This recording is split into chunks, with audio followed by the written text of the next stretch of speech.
It is time now, looking at our schedule, to go to our second speaker for this morning. Our next speaker will be Dr. Tony Ross-Hellauer, and he will be presenting Mitigating Risks of Cumulative Advantage in the Transition to Open Science, the On-MERRIT project. Tony, are you there?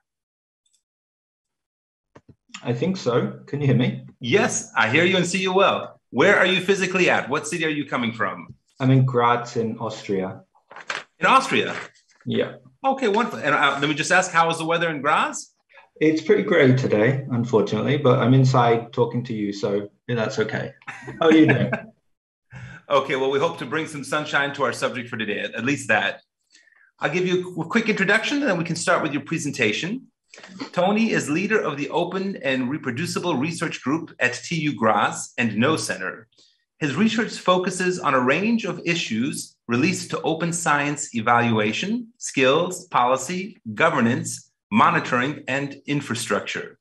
He is coordinator of the H2020 project On-MERRIT, researching issues of equity in open science, and is also a core member of the Research Data Alliance in Austria. Today, he will discuss the work being done within the EC Horizon 2020 project On-MERRIT to investigate risks of cumulative advantage in the transition to open science. It is a pleasure to welcome Dr. Tony Ross-Hellauer to our digital stage. Tony. Many thanks, David. And Tony, real quick, before we begin, if we could blend in real quick the QR code, I see it's there. And if we have questions after Tony's talk, feel free to put them also in our Q&A tool. I'm sorry, Tony, please go ahead. No problem. Thank you. Thanks for the invitation to talk. And hello to everybody. Hope everybody's well out there. It's still a shame that we can't do this in person, of course, but hopefully soon. Just to say that I've already put the slides and made them available, so this isn't a mystery, and if you want to skip ahead to the end, you'll find the slides there on Zenodo. I also linked to or tweeted them out, so if you're using the hashtag, you'll find them there. I'll talk to you today about a project that's very close to my heart called On-MERRIT, but we don't live in normal times, and I really didn't want to start without saying something about another project and another set of people who are very close to my heart. My team is the lead international partner in a project to introduce open science in Ukraine. Here's a picture of our consortium called Optima. Most of these people obviously are in Ukraine at the moment, and we're not working on Optima at the moment, of course, because of the situation there. My heart and my strength is with these people, and I hope that they find peace soon. So today I will talk to you about On-MERRIT. On-MERRIT is the first project major project that I've coordinated. It's ending in 2 weeks or so. So we started it in October 2019. We're a team of sociologists, bibliometricians, computer scientists from 5 institutions. And as David said, our aim is to ensure that open science and responsible research and innovation contribute to a more equitable scientific system, and that rewards for scientific progress are based on merit rather than privilege. These are our overarching aims. So it's the Open Science Conference, so I'm not sure I need to tell you what open science is, but just as a reminder, it's a bunch of different things, like very, very different things. So making publications open access, or making data open or fair, or sharing source code, making methods, protocols, materials open. But some people also see participatory processes of citizen science as part of open science, and also new ways of evaluating. So it's a lot of very different practices, but also there's many different principles underpinning those practices. So this is very old now. This was 7 years ago or something. I just started a conversation on Twitter about what the principles of open science were, and these were all the different answers that I got at that time. And we see there's lots of good stuff that we want to achieve, like transparency, accountability, responsibility, community, visibility, rigor, science for the public good, and so on. And we've been talking about a lot of those things over the last couple of days. The one point I would make, though, is that these things are not always in alignment. If you want increased efficiency of research, is that necessarily going to lead to more inclusivity and equality of research? I don't think so. And this is one of the main ideas of our project, is to see how these aims of open science can conflict. So just to say, amongst these principles, definitely for me and for many others, principles of equity, inclusivity, and democratization are really key goals of open science.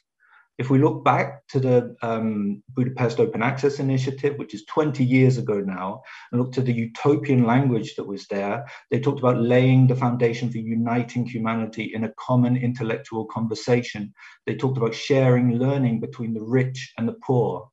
So in Michael Nielsen's Reinventing Discovery, which is really a seminal text now, there's a whole chapter devoted to how these processes will democratize science. And more recent studies, including one stakeholder study, had increased equity as a key success factor. And another study says that open science principles of openness promote opportunities to advance diversity, justice, and sustainability. But I want to suggest that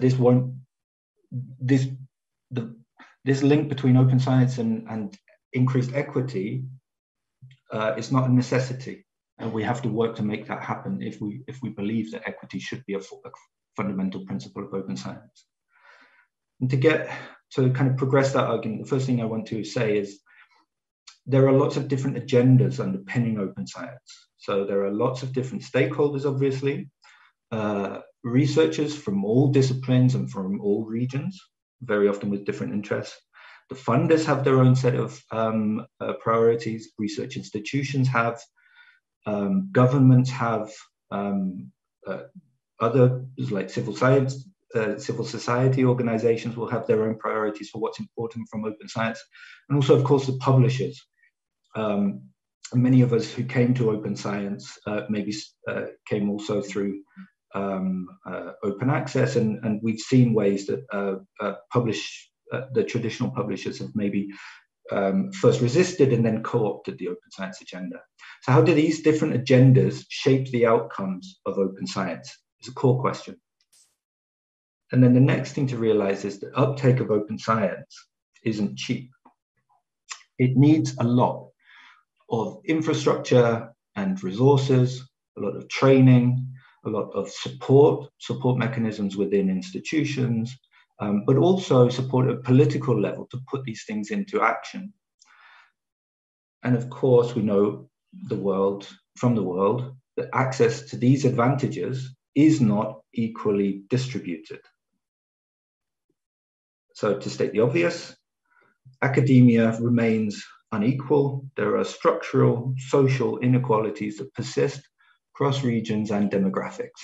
So still, in research terms, the global north dominates the conversation, pushes the global south to the periphery.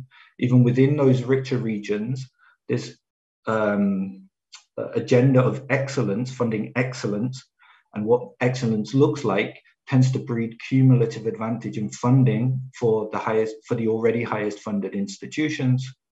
Women occupy relatively fewer higher positions and tend to achieve those positions at later ages, get less grant funding and so on. And my background was initially in philosophy. So the way that the science, technology, engineering, maths, medicine are privileged over the social sciences and humanities as ways of knowing, ways of knowledge production, I think this is still a key factor. And so what's called cumulative advantage, this is the basic mechanism whereby the rich get richer. It takes money to make money. And within science, so Robert Merton first identified it and called it the Matthew effect. This mechanism is observed at the levels of journals and of institutions and departments and countries, and it's across individual attributes of researchers, including race, where it's called the African Eve effect, and gender, where it's called the Matilda effect.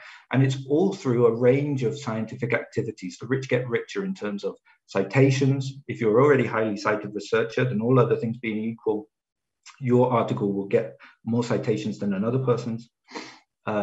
It's in place in peer review, in public engagement, in funding acquisition. In the slides, there's my bibliography, where you'll find the evidence for all these things. So just summing up quickly, whose open science are we talking about when we talk about open science? Open science is not a unified ideology. It's a diverse bunch of principles and practices, many of which we all share, but which aren't always in alignment. And equity is often stated as a core aim amongst those. I assert it is a core aim, and if it isn't, it should be. But just because things are open, this won't necessarily ensure equity. Factors like region, gender, discipline, access to resources will continue to shape the possibilities of participation in an open science world. So even once we get to open science, the who you are and where you are and the resources you have access to will continue to shape your possibilities of participation. And there are various routes to implementation of open science. This is maybe my key point. Open science is not a destiny. We are working to make it happen, and how we make to work it happen is really crucially important. And on what principles we base this how is really crucially important. So within On-MERRIT, we ask ourselves the question then, bearing in mind that equity is a core aim of open science, and bearing in mind that these mechanisms of cumulative advantage are rampant within science, could these mechanisms actually be at work within open science? Because if they were, then this would be very bad, because this would be against one of the key aims of open science, which is to increase equity. So our project asks the question, might open science be at risk in some cases of reinforcing existing privileges or creating new ones? The first published output that we had from our project was our scoping review, which is basically a literature review, but systematically scoping 268 relevant studies for the question of what evidence and discourse exists in the literature about the ways in which these dynamics could be at play. So this was the question, and the answer is that there's a lot of evidence. So I just copied the table on the right here from our paper, which I don't expect you to read. The main point is it's a lot of different things. And these are many diverse threats which link to the costs of participation, which link to different political agendas, especially the open access model of article processing charges, which I'll talk about later, the cumulative nature of data inequalities, which means that even in an open data environment, you need data competences and infrastructure to be able to make use of that open data. The platform logic of open science and the commodification of science, lack of reward structures, logics of participation and dynamics of participation, which especially the exclusion of societal voices within open science, and the resource-intensive nature of translational work. So that is work to make science understandable for stakeholders outside of academia. Just making things, papers open access does not make them cognitively accessible to people. So there are still levels of exclusion even beyond open access. So no paywalls doesn't mean that everybody has access to the knowledge. These are a lot of different things, of course. And I'm just going through them very quickly here. Within our project, we've looked at a lot of these, and in what follows, I'll present two particular outcomes. But I should just say, the whole team has done a lot of research, and I'll share the links to where you can find all that research. So the upshot of all this is that open science improves the practice of research, but not automatically, not without new risks for inequality and other adverse effects. We must not be naive. These issues arise from a lot of different things, but we can think of the ambiguity of open science, which I've mentioned, and the politics behind it, the fact that it is so expensive, and the fact that these dynamics, these network effects of cumulative advantage are at work and at play. There are issues linked to the narrow definitions of what knowledge production is, and within science that might diminish other ways of knowing and cognitive justice. There are issues linked to the fact that open science can be seen as being in line with kind of this neoliberal idea and the commodification of knowledge, and especially the fact that it is so reliant on platforms and hence subject to platform logic. I won't talk more about these things, but these are all in our scoping review, and I would encourage you to read that. So within On-MERRIT, then, I said we did a lot of things to look at all these issues. So we looked within research cultures, we looked at barriers to accessing literature, we looked at the effects of open science and responsible research and innovation practices on career progression, and particularly which criteria were used for career progression. We looked at how levels of resourcing within institutions were linked to training outcomes. Within industry, we looked at who was able to use open science resources. We looked at the patent literature. And then we also did work at the interface of policy and science, looking at who is able to take part in policy conversations and this issues of dynamics of participation. There's a lot of stuff there. So our results are now all available. We're coming to the end of the project, but all the results are buried in these deliverable documents. And it's not the most bite-sized chunks, but it is all there if you're willing to dig. And if you're not, then we will have a bunch of preprints and then publications coming very soon. And I'll talk in what remains about a couple of those. So the first, this is work by our On-MERRIT project manager, Thomas Klebel, and it looks at the effects of stratification that come with the article processing charge model of open access. So this is a paper which wasn't by us, but is an excellent paper that was published very, very recently, looking at who publishes where and comparing mirror journals, which are these kind of open access alternative journals, to their equivalent closed journals, and who is able to publish where. And they found that there is exclusion of authors from the Global South because of the article processing charge model. So, and this builds on other research previously, and I'll talk a bit about our research, which also shows this, that the APC model seems to discriminate against those with limited resources, especially those from less resourced regions and institutions.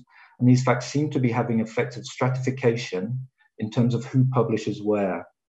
So within On-MERRIT, Thomas looked at these stratification effects across three broad areas. We were especially interested in research related to three of the Sustainable Development Goals, because of course, participation in research on the Sustainable Development Goals is participation that's relevant to all of us globally. These are, so we're looking at health, well-being, agriculture, and climate science.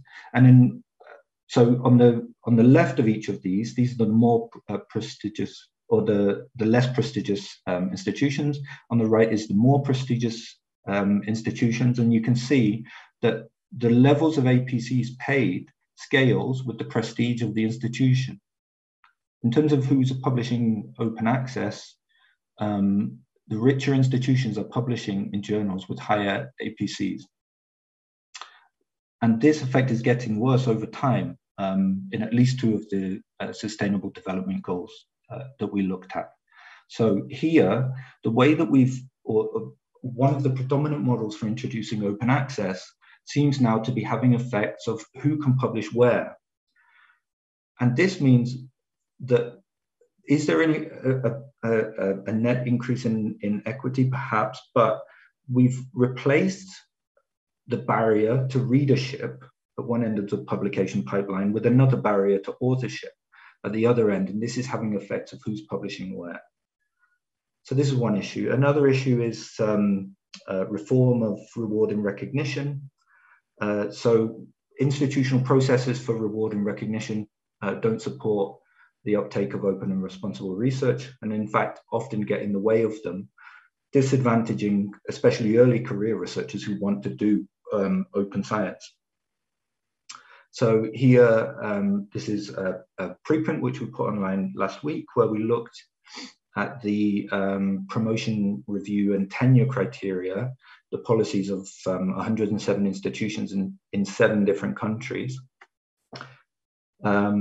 And these are the results. So we looked at Austria, Brazil, Germany, India, Portugal, the UK, and the US. And you can see that across the piece, the elements related to open science are hardly present at all. So elements related to citizen science or to open access or to open data are very, very low. Elements related to gender equity and even engagement with other societal stakeholders are also really, really low. So in terms of incentivizing research or incentivizing open research, there's still a long way to go here. A follow-on activity to this was that we distributed a survey to researchers. And in that survey, we asked them, what does your institution value? And what do you value? And here you can see the difference between those things. So the blue dots are what is perceived that the institution values as reflected in their policies for promotion, review, and tenure. And the yellow dots are the personal view. On the left means that the person or the institution finds it more important.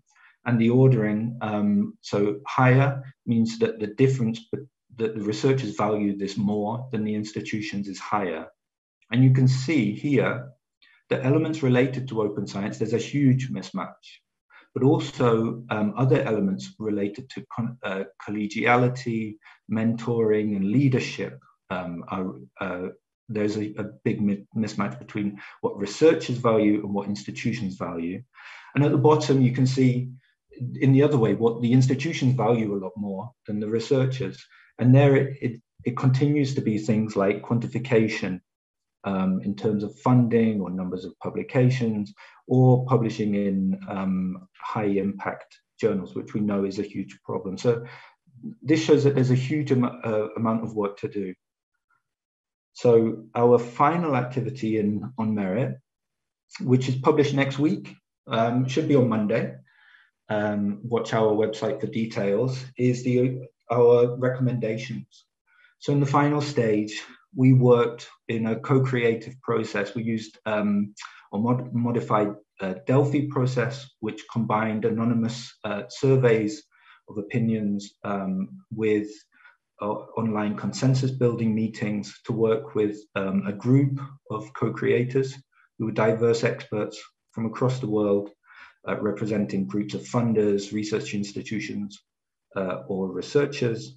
We identify 4 priority areas for action coming from this. This is to do with the resource intensity of open research, this specific issue of article processing charges and stratification, issues of societal inclusion in research, and issues related to reform of reward and recognition.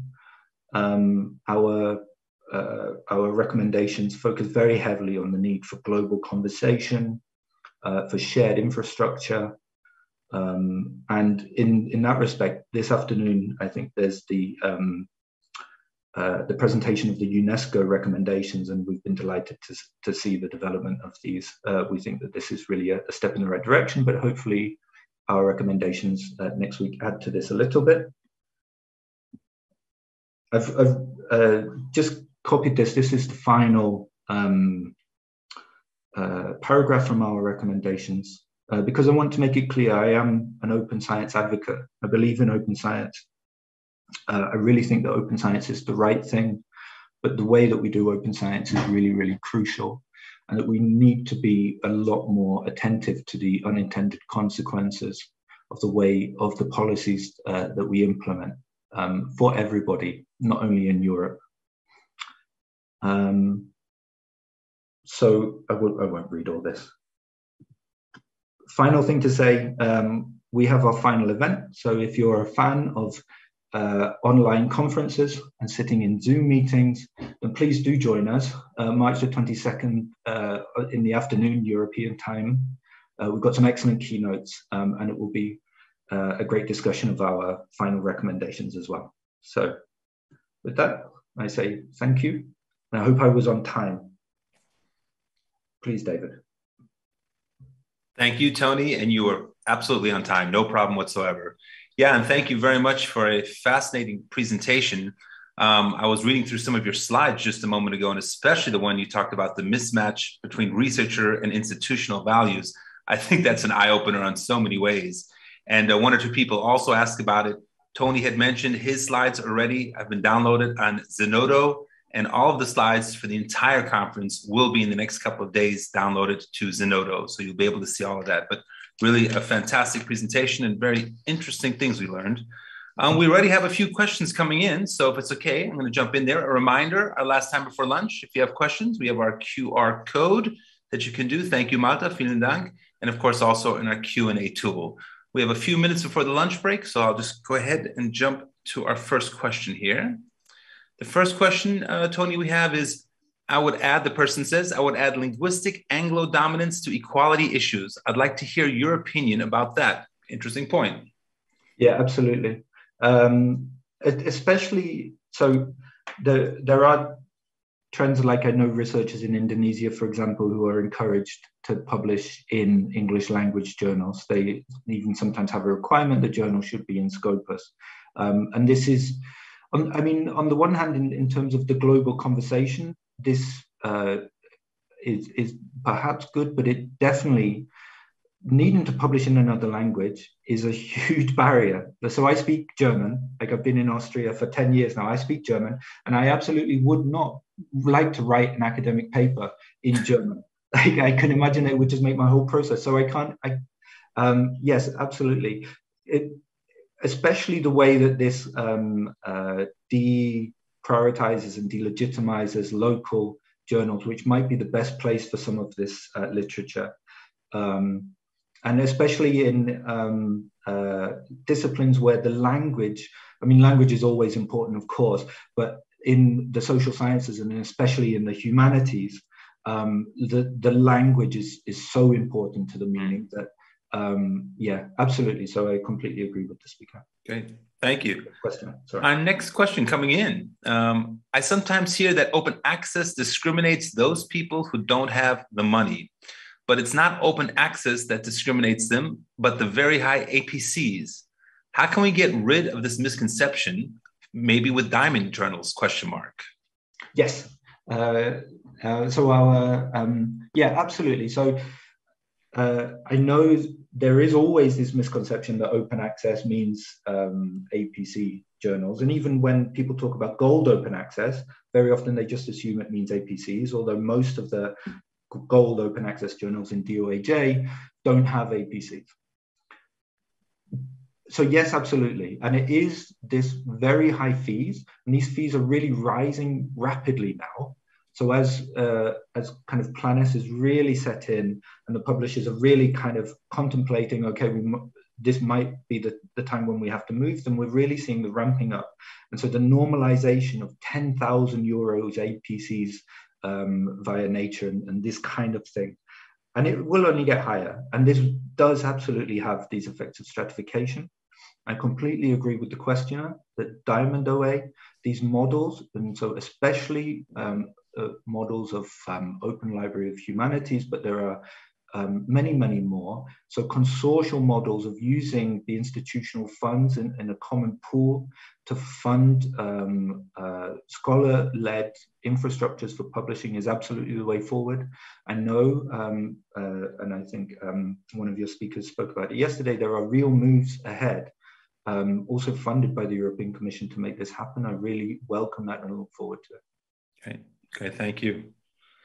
Let me continue to our next question, Tony. How do your recommendations towards a reform of reward and recognition relate to the current activities on the level of the European Commission? Reform on research assessment, coalition of the willing, question mark. They feed in absolutely perfectly to it, to be honest. So there was the Paris call very recently, and there's a large degree of overlap, I guess. But here we are really concerned with the way that these impact on equity. So the reform of reward and recognition is one of the key priorities for many major stakeholders in open science at the moment. And our recommendations are really about how to do that to maximize equity, not only for researchers, but also for the support personnel because as one of the key themes of my talk was how resource intensive and how much support open sciences practices need, there are new careers being made, like data stewards and so on, and that these also need sustainable pathways that aren't just based on project funding and development pathways for those careers, to help open science flourish. Hope that answers the question. Yes, great, thank you. Our next question coming in, our participant asks, on the slide about whose agenda, you didn't list research infrastructures or trainers.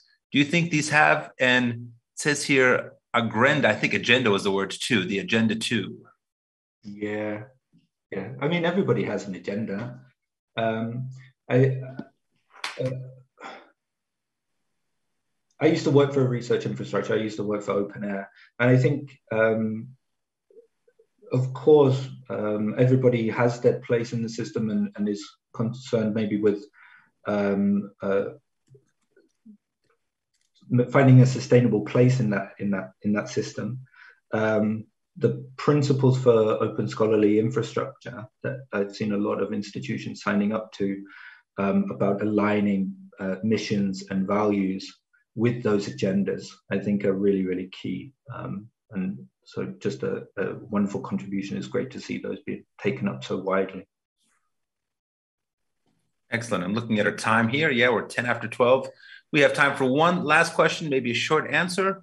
The question, the participant asks, very interesting talk. I can only agree on that. Such inequalities seem to be also at earlier stages leading to a potential research career. Does your project also look at that issue? So about early career researchers is the question, sorry? Correct. About early research career. You want to read it again? Yeah. Inequalities seem to be also at earlier stages leading to a potential research career. Does your project also look at that issue? Correct. Earlier stages of the career. Yeah, absolutely. So within the surveys we did, we looked a lot at differences of attitudes across early career compared to later career. It wasn't one of the main themes, and I don't have something interesting to share with you off the top of my head about that. But of course, how these practices affect early career researchers is really, really key, because especially as relates to rewards and recognition, when people are kind of pushed into these I think of it like the postdoc casino. You get your PhD, and then you're in the postdoc casino, and you know that kind of the number of positions at the end of it are limited, and you've got a stack of chips, which are your time, and you've got to decide where to invest that. And should I invest it in open science practices, in publishing in equitable, sustainable, open access journals, or should I just push through and try and get that Nature paper or so, because I know that that's what the people judging me will value most. And these dynamics, that we need to do a lot more work to clear this up. I think in general for open science, what open science needs is a university that looks a lot more like the Miltonian norms of science, with universalism and communalism. And I think they were always idealistic, but they are especially so now. I think if we had a university or a research system that looked like that, we would already have open science. But it's the fact that we're ruled by anti-norms of particularism, competition, that drive us away from open science and kind of just allowing room for good, rigorous and communal scientific practice is really the overall way forward in my estimation. Is it lunchtime? Oh, I think those are great closing words. It is lunchtime. Before we get to that, two things. One, I think I can speak for everyone. We hope that your Optima team in Ukraine, that everyone is safe and secure, and that the situation improves as quickly as possible. One. And two, it's kind of our tradition, even though we're all in front of our computers at homes or in offices, we like to give our speakers a virtual applause. So I say to you also, thank you very much